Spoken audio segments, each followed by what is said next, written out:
హే నమస్తే మిత్రం, long time no see.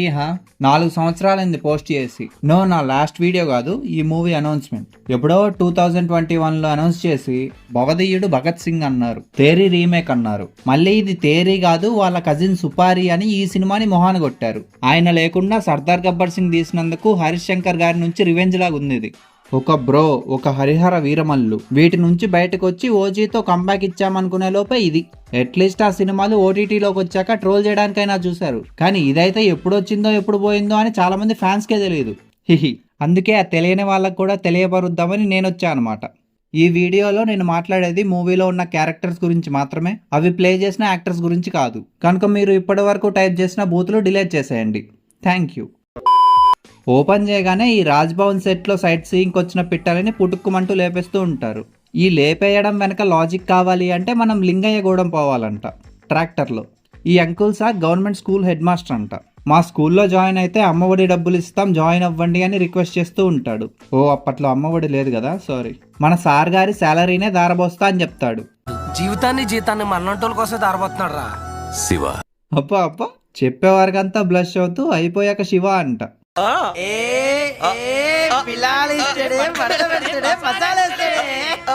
అడవిలో ఏనుగు దంతాలు దొంగతనం చేయడం కోసం ఈ దండుపాల్యం బ్యాచ్ ఏనుగుని రౌండప్ చేస్తే అప్పుడే పక్క నుంచి వెళ్తున్న హెడ్ మాస్టర్ గారు చూసి ఆపండ్రా అని వస్తాడు.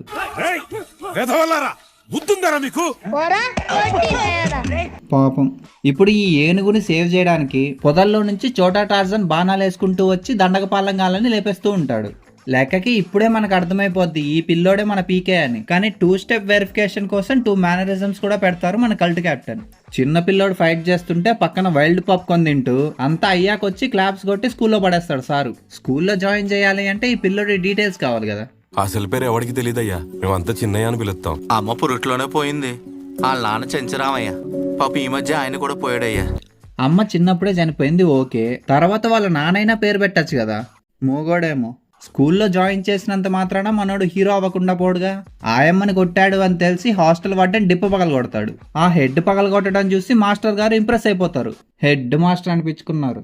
ఇప్పుడు సార్ గారు మనోడికి నామకరణం చేస్తాడనమాట. మరి నీకు నచ్చిన నాయకుడు ఎవరు? భగత్ సింగ్ ఆవేశం అంటే ఇష్టం సార్. సో ఇప్పటి నుంచి నీ పేరు Bhagat Singh. Thank you sir.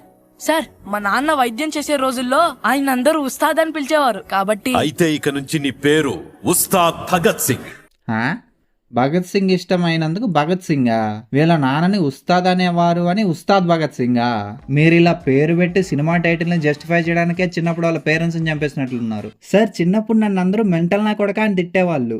అయితే నీ పేరు the maniac. Thank you sir. Thank you very much sir. Full happy sir. ఆ కుర్రోడు వీడియోస్ పెట్టే కుర్రోడు కాదు, కామెంట్స్ లో మింగులు తినే కుర్రోడు. ఈ మారుమూల అడవిలో ఉన్న హెడ్ మాస్టర్ని కలవడం కోసం డైరెక్ట్ సీఎం సారే వచ్చి మా పార్టీలో జాయిన్ అవ్వండి అని ఆఫర్ లెటర్ ఇస్తాడు. గవర్నమెంట్ జాబ్లో కట్నం ఒకటే ఇస్తారు, గవర్నమెంటే మనదైతే ప్రతి పట్టణం మనదే అని జాయిన్ అయిపోయి కళ్ళు మూసి తెరిచే లోపు జుట్టుకున్న రంగు తీసేసి సీఎం అయిపోతాడు. ఇంత ఫాస్ట్గా నేను 100K కూడా కొట్టలేదు కదా సార్. సీఎం సార్ ఒక చిన్న ఊర్లో పెళ్లికి వెళ్తారు. పక్కన గన్మ్యాన్లు కాపలా కాస్తుంటే వినొచ్చుగా ఈ పెద్ద మనిషి. ఆగండ్రా బాబు, నేనేమన్నా పొలిటికల్ మీటింగ్కి వెళ్తున్నానా? ఇది మన ఇంట్లో పెళ్ళయ్యా. నెక్స్ట్ మినిట్ సీఎం సార్ని చిచ్చుబుడ్డి కాల్చినట్టు కాల్చేస్తారు. బుద్ధిగా ఉండకుండా భూచక్రం మాటలు మాట్లాడితే ఇలానే ఉంటుంది మరి. సీఎం సార్ హాస్పిటల్లో ఉన్నారు, మనకి ఆపద్ధర్మ ముఖ్యమంత్రిగా ఎవరో ఒకరు ఉండాలి అని ఈ తాతని అనౌన్స్ చేస్తారు. తాతేమో ఆపదలో పడి యమధర్మరాజు గారి దగ్గరికి వెళ్ళిపోతాడు. తర్వాత తెలిసేది ఏంటంటే ఈ అటాక్లకు రీజన్ యమధర్మరాజు గారు కాదు, ఈ బోడిధర్మగాడు విలన్ నల్లనాగప్ప. నిజంగా అదే పేరు, నేనేం రేసిస్ట్ కాదు. గురూజీ వచ్చి నీ చేతిలో గీతలు తెలుగు సినిమా స్క్రిప్టుల్లా సగంలోనే ఆగిపోయాయి, అందుకే నువ్వు సీఎం అవ్వట్లేదు అనగానే అంకుల్ కత్తి తీసుకొని చేతి గీతని ఎక్స్టెండ్ చేస్తాడు. ఇప్పుడు అవుతానంటారా? అబ్బే, ఇప్పుడు గీత మరీ లాంగ్ అయిపోయింది. గ్రహాల ప్రకారం మీరు పైల్స్ వచ్చిపోతారు. నల్లనాగప్ప సీఎంగా ప్రమాణ స్వీకారం చేశాడు అనే ఆనందంలో ఆయన కొడుకు పార్టీ చేసుకుంటూ ఉంటే ఈ పిలకంకుల్ కాల్ చేసి గంజాయి ఎంజాయ్ అనే ప్రాసతో ఫారెస్ట్ కి ఇన్వైట్ చేస్తాడు. తీరా అక్కడ చూస్తే గంజాయిని పోలీసులు సీజ్ చేశారు అని తెలిసి నల్లబాలుగాడు స్టేషన్ కి బయలుదేరతాడు. కట్ చేస్తే స్టేషన్ లో సిఐ కోసం ఆయన వైఫ్ కూతురు వచ్చి ముచ్చట్లు చెప్తూ ఉంటారు. అక్కడికి ఎందుకు వచ్చారా అంటే ఇంక మన హీరో కాపాడాలిగా మరి ఆడోళ్ళని. అనుకున్నట్లే విలన్స్ వచ్చి సిఐ వాళ్ళ వైఫ్ ని కూతుర్ని అబ్యూస్ చేస్తుంటే ఎక్కడో ఫారెస్ట్ లో ఉన్న హీరోకి ఎలివేషన్ మ్యూజిక్. ఇదే ప్రాబ్లం. హీరోని ఎలివేట్ చేయాలంటే ఎలా అయినా చేయొచ్చు, కానీ మనోళ్ళు మాత్రం క్రీస్తు పూర్వం నుంచి ఇదే రైటింగ్. అమ్మాయిల మీద సెక్షువల్ వైలెన్స్ చూపించాలి, అదొచ్చి హీరో ఆపాలి. అమ్మాయిలని డేంజర్ నుంచి కాపాడితే హీరో అంటారు. అదే హీరోని హీరో చేయడం కోసమే అమ్మాయిలని డేంజర్లోకి దోసేస్తే వాళ్ళనేమంటారు? TFI రైటర్స్ అంటారు. ఇంకేముంది, హీరో గారు ఎంట్రీ ఇచ్చి 4 డైలాగ్స్ చెప్పి విలన్స్ తో బక్రీద్ సెలబ్రేట్ చేసుకుంటారు. కట్ చేస్తే సైడ్ క్యారెక్టర్ హీరోయిన్ ఎంట్రీ. ఈవిడ ఫ్యామిలీతో సహా అడవిలో అడ్వెంచర్ కోసం వచ్చారు. వీళ్ళని సేఫ్ గా చూసుకోవడం ఉస్తాద్ యొక్క డ్యూటీ అన్నమాట.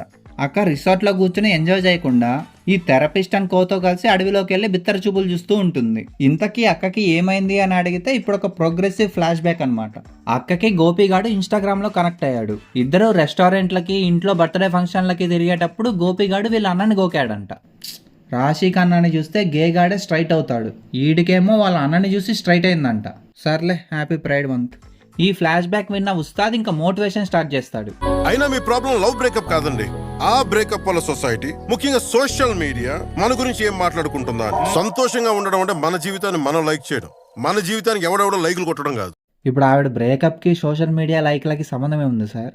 ఈ స్పీచ్ కి అక్క స్పీచ్లెస్ అయిపోయి గోపి గారిని వదిలేసి మన హీరో గారిని తగులుకుంటుంది. పాపం అక్కకి తెలియదు అనుకుంటా మన సినిమాల్లో హీరోని లవ్ చేస్తే ఏమవుద్దు. స్టార్టింగ్ లో ఆ విక్కీ గాడు ఉన్నాడు కదా, సీఎం కొడుకు, వాడు ఫోన్ ఎత్తట్లేదు, అడవిలో ఏ నక్కలు తినేసాయో వెతకండి అని టెర్రరిస్టులకు ఫోన్ చేస్తాడు. నల్లమల అడవుల్లో నక్సలైట్లు ఉంటారని తెలుసు, కానీ టెర్రరిస్టులు కూడా ఉంటారని ఇప్పుడే తెలిసింది.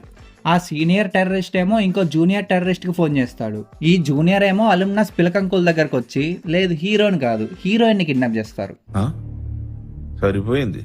ఆవిడని తీసుకురావడం కోసం ఉస్తాద్ వెళ్తే ఆయనకు ముసుగు వేసి ఒక పాడుపడ్డ బంగ్లాకి తీసుకెళ్తారు. అక్కడి నుంచి ఎవరో ఓల్డ్ సిటీలోని మియా ఖలీఫా బాయ్ కి కాల్ చేస్తే ఆ బాయ్ వీడియో ఆన్ చేయమంటాడు.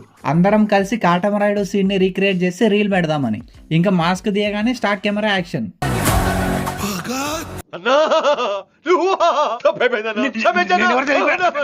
వీళ్ళు పారిపోవడం చూడు. కాదరా, ఇప్పుడు ఆయన ఉంది ఫోన్ లోనే కదా, దానికి మీరు ఈ రూమ్ లో ఉంటే ఏంటి, పక్క రూమ్ కి పారిపోతే ఏంటి? మీ ఏక్సోకి దోసో యాక్టింగ్ మా సావుకు వచ్చింది. ఏహే ఇట్లా కాదు నేనే వేసేస్తా అని విక్కీ గాడు గన్ తీసి కాల్చేలోపు వెనక నుంచి బ్యాక్ నుంచి హెడ్ షాట్. ఎవరో కాదు, మన పిలక బాబాయ్. Ex forest ranger Singaiah reporting sir. వామ్మో, పోకిరి లెవెల్ ట్విస్ట్ అన్న ఇది. సారీ, పోకిరి ట్విస్టే అన్న ఇది. ఇప్పుడు అంకుల్ గారు ఆ పాడుపడ్డ బంగ్లాలోకి టీ తీసుకొని వచ్చి ఇచ్చి హీరో గారు టీ తాగుతూ ఉంటే పంచ డైలాగులు చెప్పడం స్టార్ట్ చేస్తారు. స్టిల్ ఈ పిచ్చనా కొడుకులు గన్లు పెట్టుకొని సైలెంట్ గా వింటూ ఉంటారు. మిమ్మల్ని బ్రెయిన్ వాష్ చేసి టెర్రరిస్టులు చేస్తారా, లేకుంటే బ్రెయిన్ నే రిమూవ్ చేసేసారా? ఈ అమ్మ అన్ప్రొఫెషనల్ టెర్రరిస్ట్. ఉస్తాద్ గన్స్ తీసి కాలవడం స్టార్ట్ చేసినప్పుడు వీళ్ళు స్టార్ట్ చేస్తారు కాల్పులు. స్టిల్ ఒక్క బుల్లెట్ కూడా తగలదనుకో ఆబ్వియస్లీ. ఉస్తాద్ మొత్తాన్ని లేపేసి ఈ ఇద్దరు యంగ్ టాలెంట్స్ ని కూర్చోబెట్టి ఫ్లాష్ బ్యాక్ నరేట్ చేస్తాడు. ఓపెన్ చేయగానే దేవుడు ఊరేగింపు అనమాట. కొంతమంది తాగేసి వచ్చి ఊరేగింపులో పూజారులను కొడుతూ గొడవ చేస్తారు. అమ్మాయిలని డేంజర్ నుంచి సేవ్ చేయడం రొటీన్ అయిపోయింది. ఇప్పుడు డైరెక్ట్ దేవుడు ఊరేగింపునే సేవ్ చేయడానికి వస్తాడు మన హీరో. వీళ్ళని పంపించింది ఎవరు అంటే నల్లనాగప్ప. వాళ్ళ కొడుక్కి ఎమ్మెల్యే టికెట్ ఇవ్వలేదు అని గొడవ చేయడానికంట. నెక్స్ట్ మినిట్ ఉస్తాద్ నాగప్ప ఇంటికి వెళ్తాడు. చూడప్ప నాగప్ప, ప్రళయం పర్మిషన్ తీసుకోదు, అణుబాంబు అపాయింట్మెంట్ అడగదు, అవి వచ్చినప్పుడు మూసుకొని కూర్చోవాలి. భాష బాగుంది, పుస్తకాలు పురాణాలు బాగా చదువుతావు అనుకుంటా. రుద్దుడు. ఇప్పుడు ఆ డైలాగ్ లో పుస్తకాలు, సరే పుస్తకాలు వదిలే, పురాణాలు ఎందుకు వచ్చాయి? ఏదైనా పురాణాల ఎగ్జాంపుల్ చెప్పాడా? లేదు. దేవుళ్ళ పేర్లు ఎత్తాడా? లేదు. మరి why? Let me know in the comments. నల్లనాగప్పకి వార్నింగ్ ఇచ్చి నేను మెడ ముట్టుకుంటే తొడగొట్టినట్లే అని చెప్పి పైకి షూట్ చేయగానే ఫోటో కింద పడుతుంది. వాల్ వెనక ఎక్కడో ఉంది, మరి ఫోటో మధ్యలో పడిందేంటి? సీలింగ్ కి వేలాడదీశారా సార్? అబ్బా, జస్ట్ నీ ఫోటో పగిలినందుకే ఇంత ఫీల్ అవుతున్నావు అంకుల్. ఆయన ఫోటోని మార్ఫ్ చేసి ఫ్రేమ్ కట్టి ఆయనకే ఇచ్చినప్పుడు లేదా? నాన్న నాగప్పని కొట్టినందుకు కొడుకు సీనప్ప వచ్చి స్టేషన్ లో గొడవ చేస్తూ ఉంటాడు. లోపల టీ తాగుతున్న ఉస్తాద్ ఎవరా అదే అని బయటకు చూస్తే వీడు ఆ టీ గ్లాస్ ని తీసుకొని నీ రేంజ్ ఇది అని కింద పడేస్తాడు. ఈయన అదే పగిలిన గ్లాస్ తీసుకొని సాడిస్ట్ బాయ్ ఫ్రెండ్ లాగా వాడి చేతులు కోసేస్తాడు. గాజు అంటే సైజు కాదు, సైన్యం. గాజు పగిలే కొద్ది పదునెక్కుద్ది. సార్ ఇప్పుడు ఎలక్షన్ గుర్తు టీ గ్లాస్ కాబట్టి ఈ డైలాగ్. ఒకవేళ విజిల్ అయి ఉంటే విజిల్ ఊదే కొద్దీ సౌండ్ వస్తుంది. ఫ్యాన్ అయి ఉంటే ఫ్యాన్ తిరిగే కొద్దీ గాలి వస్తుంది. సైకిల్ అయి ఉంటే సైకిల్ తొక్కే కొద్దీ ముందుకు పోతుంది. కార్ అయి ఉంటే కార్తో గుద్దే కొద్దీ డ్యామేజ్ అవుతుంది. హ్యాండ్ అయి ఉంటే చేత్తో కొట్టే కొద్దీ చెంప పగులుతుంది. లోటస్ అయి ఉంటే లోటస్ వికసించే కొద్దీ పెద్దదవుతుంది. ఇదిగో తెలుగు స్టేట్స్ లో ఉన్న మేజర్ పార్టీస్ పేర్లు చెప్పేశా. ఆనరరీ మెన్షన్ గా తలపతి పార్టీ కూడా ఇంక్లూడ్ చేశా. ఇప్పుడు మీరు కామెంట్స్ లో నువ్వు ఆ పార్టీ నుంచి డబ్బులు తీసుకున్నావు, ఈ పార్టీ నుంచి డబ్బులు తీసుకున్నావు అనకండి. సినిమా నచ్చలేదు ఇది. ఖలీఫాబాయ్ దగ్గర కీమా తినడానికి పాకిస్తానీ టెర్రరిస్ట్ ఒకడు వస్తాడు. ఇదిగో వీడేనండి ఆ టెర్రరిస్ట్, హజ్మౌలా రహీం. ఆ ఇన్ఫో తెలిసిన వెంటనే సార్ లుంగీ కట్టుకుని వెళ్ళి పార్టీ క్రాష్ చేస్తాడు. నమస్తే మియా బాయ్. ఫ్రెండ్స్ అంటారు, రంజాన్ దావత్ కి మాత్రం పిలవరు. ముజే దావత్ చాహియే. मुझे भी दीपिका पादुकोण चाहिए. అలా మియాబాయ్ గుండెల్లో 2 బొక్కలు పెట్టి హజ్మౌలా గాన్ని ఈడ్చుకుంటూ తీసుకెళ్తాడు. మాస్టర్ మైండ్ టెర్రరిస్ట్ అన్నారు కదరా, అట్లీస్ట్ ట్రై కూడా చేయట్లేదేంది వాడు. ఈ రంజాన్ అంకుల్తో పెట్టుకుంటే పని కాదు, దివాళీ ట్రై చేద్దామని శివకాశి బ్రదర్స్ కాల్ చేస్తాడు. ఈ గ్యాప్ లో మన చచ్చిపోయే హీరోయిన్ ఎంట్రీ. వాళ్ళ ఫ్రెండ్ వేణుస్వామి ఇంటర్వ్యూస్ చూస్తూ ఉంటుంది. ఆయనేమో ఈ రోజు కన్యారాశి వారికి మొగుడొస్తాడు, మొహం మీద బొట్టు పెడతాడు అని ప్రిడిక్షన్లు చెప్తుంటాడు. హీరోయిన్ కూడా కన్యారాశే అన్నమాట. వారికి ఇవ్వాలే ఈ రోజే వారి కాబోయే మొగుడు ఎదురు పడతాడు. డైరెక్ట్ గా వచ్చి నుదుటి మీద బొట్టు పెట్టి మరీ వెళ్తాడు. ఒక డౌట్ సీనుస్వామి గారు, పెళ్ళైన కన్యారాశి ఆంటీ సంగతి ఏంటి మరి?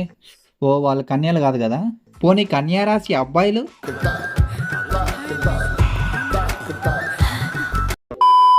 ఇప్పుడు శివకాశి బ్రదర్స్ లో కాశీ అనేటోడు టీ తాగుతుంటే పోలీసులు పట్టుకొని షూట్ చేయడం స్టార్ట్ చేస్తారు. అంతమంది షూట్ చేసినా వాడికి ఒక్క బుల్లెట్ కూడా తగలకుండా వెళ్ళి లీలా అక్క పీజీ హాస్టల్లో దాక్కుంటాడు. అసలు వీళ్ళని పోలీస్ ట్రైనింగ్ నుంచే సెలెక్ట్ చేస్తారా, లేకుంటే వీళ్ళకన్నా జాతరలో బుడగలు కాల్చేటోళ్ళు బెటర్? వీళ్ళతో పని కాదు, దేనికైనా ఆడే కరెక్ట్ అని ఉస్తాద్ వచ్చి లీలా రూమ్ లో ఉన్న కాశీగాన్ని కాల్ చేసి లీలమ్మకి బొట్టు పెట్టిపోతాడు. ఆవిడేమో ఎఫ్ఎం లో మాట్లాడుతూ భగత్ గారు బొక్క మొత్తం నేనే చేశా అని కాశీగాడికి వార్నింగ్ ఇస్తుంది. అన్ననంటే తమ్ముడు ఊరుకుంటాడా? ఆ శివగాడు కాల్ చేసి ఈవిడని లేపేస్తాను వార్నింగ్ ఇస్తాడు. మాయమ్మే చచ్చిపోయే హీరోయిన్ పోలికలు ఉట్టి పడుతున్నాయి. ఇంకా చేసేదేం లేక సార్ గారు పనులన్నీ పక్కన పెట్టి మేడం కి బాడీ గార్డ్ గా జాయిన్ అయిపోతాడు. ఇప్పుడు సాంగ్ అన్నమాట. అబ్బాయి కొత్త సాంగ్ కాదు, ఎప్పుడో తొలి ప్రేమ టైంలోది.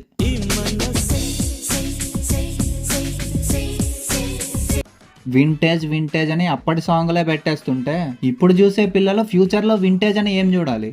దీంట్లో మళ్ళీ అక్క టీవీలో ఖుషీ సీన్ చూసి ఇక్కడ రీక్రియేట్ చేస్తుంది. అంటే ఇప్పుడు ఏంటి సార్, పవన్ కళ్యాణ్ గారు ఉస్తాద్ గారు ఇద్దరు డోపుల్ గ్యాంగర్సా? అలానే ఒకరోజు ఈవిడ షాపింగ్కి పోతే అటాక్ చేయడానికి వచ్చిన శివాగాన్ని శవం చేస్తారు. ఇప్పటి నుంచి తేరీ కిచడీ స్టార్ట్ అనమాట. ఇదిగో ఈడున్నాడు కదా, లీలా అనుకొని తన ఫ్రెండ్ని కిడ్నాప్ చేసి రేప్ చేస్తాడు. వీడికి టెంపర్ సినిమా నుంచి ఒకటే క్యారెక్టరు. విక్టిమ్ హాస్పిటల్లో పడిపోయి ఉంటే ఈయన పోయి అక్కడ ఏమైంది అని ఫ్లాష్ బ్యాక్ అడుగుతాడు. అదేమో మనకి క్లియర్ గా స్టెప్ బై స్టెప్ చూపిస్తారు. ఇదంతా ఎందుకు? నెక్స్ట్ సీన్ లో హీరోకి ఎలివేషన్లు ఇవ్వడం కోసం. నాగప్ప కొడుకుని అరెస్ట్ చేయడం కోసం వాడి ఇంటికి వెళ్తే నీ జాబ్ పీకేశాంరా అంటాడు. అదేదో ఇంటర్వెల్ లో నీ ఫోటో పాల్గొట్టినప్పుడే చేయొచ్చు కదా తాత, గవర్నమెంట్ జాబ్ పోయింది ఇంకా కట్నం ఎవడిస్తాడు అని ఈ కొడుకు గాడి పీక నొక్కేస్తాడు. కానీ ఆ విక్టిమ్ కోసం అన్నట్లు అని మనం ఫీల్ అవ్వాలి అని ఎడిటింగ్ లో 4 కట్లు. సరే చంపేసి వెనక్కి వస్తాడు ఏదో చెప్పడానికి. ఆ చనిపోయిన అమ్మాయి గురించి చెప్తాడు అనుకుంటే నన్ను ఇష్టపడే వాళ్ళని నా అభిమానులు లేపేస్తావా? ఎంతమంది ఉంటాడో తెలుసా నీకు? ఎంతమంది ఉంటాడో తెలుసా? ఇంకేముంది, నెక్స్ట్ సీన్ లో లీలా అక్కతో ఫ్లడ్ చేసుకుంటూ కట్ చేస్తే సాంగ్, తర్వాత పెళ్లి. సీఎం సార్ కి చిచ్చుబుడ్డ అయింది ఈ మ్యారేజ్ లోనే అనమాట. వీళ్ళ పెళ్లి అవుతుంటే తాళిగట్టే గ్యాప్ లో లీలా అక్కకి ఎవరో బొట్టు పెడతారు బుల్లెట్ తో. ఇందాక కన్యారాశి వారికి బొట్టు పెడతాడు అన్నాడు ఎవడ్రావాడు? జాతకం చెప్తున్నా. ఈ టెర్రరిస్ట్ గాడు మ్యారేజ్ కి ఇన్విటేషన్ లేకుండా వచ్చి భగత్ ని తప్ప అందరినీ లేపేసి వెళ్ళిపోతాడు. ఇదంతా మన నక్కనాగప్ప పని అనమాట. ఇది ఫ్లాష్ బ్యాక్. ప్రెసెంట్ లో ప్లాన్ ఏంది అంటే ఈ సీనియర్ టెర్రరిస్ట్ బాగ్దాది గాని పట్టుకోవడం. ఇప్పుడు వీళ్ళిద్దరి కోసం బాగ్దాది గాడు వస్తాడు. ఈ బాగ్దాది గాడి ఫ్లాష్ బ్యాక్ ఏంటంటే ఈయన చిన్నప్పుడు కుక్కలు తరుముతుంటే వాళ్ళ నాయనమ్మ బాగా నరిచింది. నాయనమ్మ అంటే దాది, బాగా నరిచింది కాబట్టి బాగ్దాది. ఇది బ్యాక్ స్టోరీ. అంటే సినిమాలో లేదు, నేనే క్రియేట్ చేశా.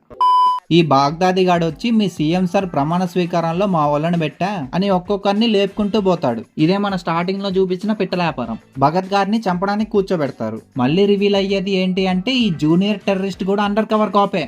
అంతే, మనందరం కాప్సే. Faizal Husseini alias Riyaz Khan reporting from under cover special officer. అన్నా ఇది తమిళ్ పొక్కిరి లెవెల్ ట్విస్ట్ అన్నా. రాజ్ భవన్ సెట్ లో లేపేసిన వాళ్ళు కూడా మనోడు మనుషులే. ఇంకెందుకు చెప్పండి, విలన్ కూడా హీరో మనిషే. ఈ సినిమాలో చూపించిందంతా ఆడియన్స్ మీద ప్రాంక్ అని. అంతే, ఇంకా టెర్రరిస్ట్ గ్యాంగ్ ని లేపేస్తాడు. విలన్ గాడికి పాయిజన్ ఇచ్చి హార్ట్ అటాక్ తో లేపేస్తాడు. షిట్ మ్యాన్, పైల్స్ తో పోవాల్సింది. మర్చిపోయా, మన బాగ్దాది గురించి చెప్పలే కదా. చచ్చిపోయినా కూడా వాళ్ళ దాది కోసం బాగ్ మాత్రం మానలేదు చూడండి.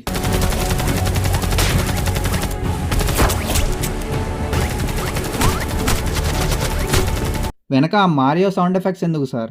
అంతా అయ్యాక సీఎం సార్ పిలిచి, ఏమయ్యా భగత్, పాలిటిక్స్ లోకి రారాదో డెప్యూటీ సీఎం చేస్తా. End of the day I'm just a soldier sir. Not just a soldier, you are a travelling soldier. Yes, you are a travelling soldier. రిఫరెన్స్లు పెట్టాలంటే ఇలా, దొబ్బెట్టాలంటే ఇలా. ఒకప్పుడు మిరపకాయ్, గబ్బర్ సింగ్ లాంటి సినిమాలు తీసి ఇప్పుడేమైంది సార్ మీకు? సుబ్రహ్మణ్యం ఫర్ సేల్ అయితే చిన్నప్పుడు టీవీలో వచ్చిన ప్రతిసారి చూసేవాడిని. హోప్ మీరు మళ్ళీ అలాంటి మూవీస్ తీయాలి అని కోరుకుంటూ, పవర్ స్టార్ ఫ్యాన్స్, మనకి OG2 ఉంది. సో ఇంత ఇవాళ వీడియో. కొత్తగా వచ్చిన వాళ్ళు సబ్స్క్రైబ్ చేసుకోండి. పాత వాళ్ళు 100K ఫర్ మేనియాక్ అని కామెంట్ చేయండి. వెళ్ళి ఇన్స్టాలో ఫాలో అయిపోండి. బాయ్.